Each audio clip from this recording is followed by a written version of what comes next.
the remuneration for teachers are not encouraging.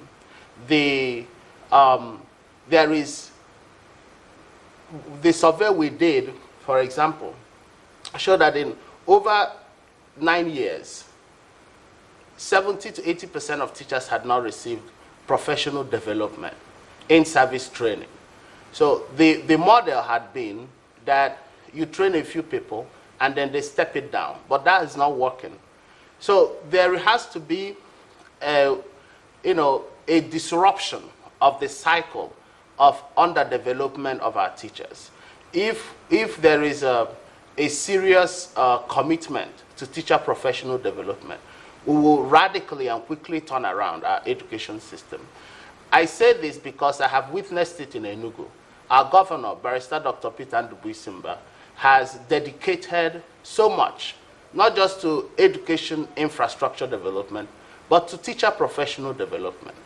We are doing continuous assessment, computer-based tests, and other modes of assessment of our teachers, identifying areas of needs, investing in their professional development. And we're seeing, major transformation in learning outcomes. And when we think about the cost of building one school and compare that to the cost of training 4,000 teachers, it almost matches up. But the former is often valued above the latter. But the latter is actually the thing that makes the difference, the most difference in the education of our children.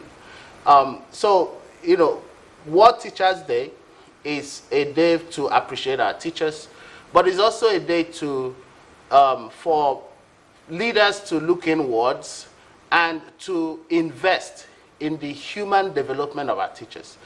The kind of students that we want to produce now, they are children who have to be able to compete with their global peers, be ready for the fourth industrial revolution. If we truly appreciate the fact that Nigeria as a country would produce majority of the global youth by 2050, and if we don't capacitate that youth to be job ready for the world to come, that we're going to have a major crisis on our hands. If we appreciate that fact, then we have to invest enormously, not just in teacher professional development, in teacher welfare, but in professionalizing teaching, in valuing the way that our teachers are trained. And this has to be a national program, not a regional one, and not just a state one. It has to come all the way from the top. So we're looking forward to the conversations we're going to have in Abuja at the NCE. I know that many of my colleagues and the Honorable Minister for Education share these values. And I am more convinced now than ever before that there is enormous hope for teacher professional transformation in Nigeria.